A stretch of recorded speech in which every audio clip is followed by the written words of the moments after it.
Hey everyone and welcome to my channel. आज हम सीखेंगे easy trick of table of 35। तो स्टार्ट करते हैं। सबसे पहले यहाँ पर हम राइट हैंड साइड पर लिख देंगे 5, उसके बाद हमें लिखना है 0, फिर हम लिखेंगे 5, फिर लिखेंगे 0 एंड इसी प्रोसेस को हमें रिपीट करना है। एंड तक हमें 5 एंड 0 लिखना है। तो अब हम यहाँ पे अगेन 5 एंड 0 लिखते जाएंगे एंड एंड तक हम 5 एंड 0 लिखते जाएंगे। यहाँ पे तो मैंने लिख दिया है 5 एंड 0। अब यहाँ पर हम लेफ्ट हैंड साइड पे काउंटिंग लिखेंगे, बट हम काउंटिंग 3 नंबर्स एंड 2 नंबर्स के गैप में लिखेंगे। तो सबसे पहले तो 35 1 जा 35, इसलिए हम यहाँ पे 3 लिख देते हैं। अब हम 3 नंबर्स का गैप देंगे, जैसे कि 4 5 एंड 6 को स्किप कर देंगे, 7 लिख देंगे। अब हम 2 नंबर्स का गैप देंगे, 8 एंड 9 को स्किप करके 10 लिख देंगे। अब अगेन हम यहाँ पे 3 नंबर्स का गैप देंगे, 11 12 एंड 13 को यहाँ पे हम स्किप करके 14 लिख देंगे।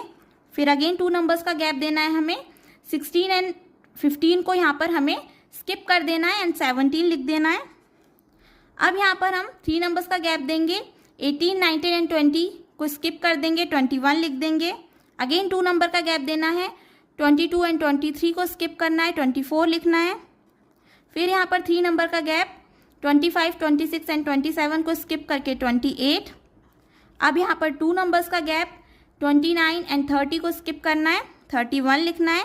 एंड अब एंड में हम अगेन 3 नंबर्स का गैप देंगे, 32 33 एंड 34 को स्किप करके 35 लिख देना है। तो यहाँ पर हमने 3 एंड 2 नंबर्स का गैप दिया है। तो जैसे कि यहाँ 3 नंबर का गैप है तो यहाँ पर 2 नंबर का गैप है एंड इसी तरीके से एंड तक हमने किया है। सो ये बहुत ही ईजी ट्रिक था टेबल ऑफ 35 का। So if you really like this video, please like share and subscribe to my channel and thank you so much guys for watching the video.